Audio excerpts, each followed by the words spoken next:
Hello বন্ধুরা, তোমরা সবাই কেমন আছো? আশা করি তোমরা সবাই ভালো আছো। আমিও ভালো আছি। তো দেখো, ঘরেতে থাকলেও তো কাজের কোনো কমতি হয় না। তো এখানে সকালবেলা অনেক জামাকাপড় কাচেছিলাম কাচার দিদি থেকে।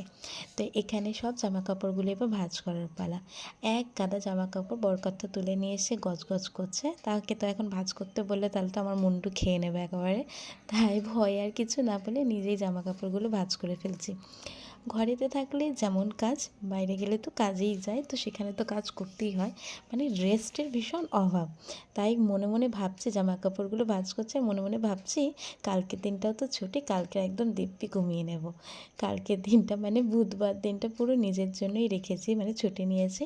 পুরো সারাটা দিন ঘুমাবো, রেস্ট করব। এই যে বরকর্তা আমার ঘুরে বেড়াচ্ছে এদিকে ওদিকে। তো দেখো, এদিকে জামা কাপড়গুলো ভাঁজ করে ফেলেছি। এদিকে হচ্ছে আমার কাজে যাওয়ার কিছু টপগুলো সব ভাঁজ করেছি। আর এদিকে হচ্ছে আমার কাজে যাওয়ার কিছু কুর্তিগুলোও ভাঁজ করে ফেলেছি, যেটা সপ্তাহে পরেছি। সেইগুলো সব কাচানো হয়েছিল, সেগুলো ভাঁজ করে নিয়েছি একেবারে। আর এদিকে কিছু জিন্স, যেগুলো আমি রেগুলার পরে যাচ্ছি কাজে, সেগুলোও কাচিয়ে ফেলেছি। আর রইল কিছু বাড়িতে পরি জামা কাপড়, সেইগুলো কি বাদ দিলে হয়, সেইগুলোও কাচিয়েছি। তো আজকে অনেক জামা কাপড়ই কাচিয়েছিলাম। সব ভাঁজ করে নিয়ে এবার সব আলমারিতে সব মানে সেপারেট করে তুলে রাখার পালা। তো এবার দেখো, সকালবেলা ঘুম থেকে উঠে আজকে যেহেতু শিবরাত্রি, তো নিরামিষ খাবার দাবারের পালা।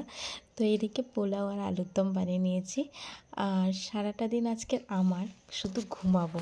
এই যে বরকর্তা বেরিয়ে গেছে, আর এদিকে একদম হাসি মুখ নিয়ে একেবারে চলে এসে বিছানায় উঠে গেছি, কারণ এবার আর কোনো কাজ নেই, শুধু ঘুমাবো। তো সকালবেলা সব কাজ বাজ সেরে দিয়েছি, বরকর্তা পুজো টুজো দিয়ে বেরিয়ে গেছে। তো ঘুম থেকে উঠেছি আমি যখন, তখন বাজে হচ্ছে 4টে। আর সেই সময় জামা কাপড় মেলা ছিল ছাদে, তাই ছাদে চলে গেলাম একেবারে। আর এদিকে দেখো, ছাদে গিয়ে দৃশ্যগুলো আমার কী ভালো লাগছে বলার মতো। এই যে দেখো, সূর্যটা কী ভালো লাগছে। এবার হচ্ছে কি যে তোমার ছাদ থেকে নেমেই আর সেরকম আজকে কিছু কাজ নেই, কারণ পোলাও আর আলুর দম সকালবেলা বানিয়েছিলাম, একটু বেশি করেই বানিয়েছি, তাই সেটা রাত্রেবেলা আমার হয়ে যাবে। তো এখন আর কোনো কাজ নেই, ছাদ থেকে নেমে আবারও নিজের জন্যই অনেকটা সময় রয়েছে। আর আজকে কুড়িগাছিতে আমাদের মেলা বসে, তো যদি মেলাতে যাই তোমাদের সাথে শেয়ার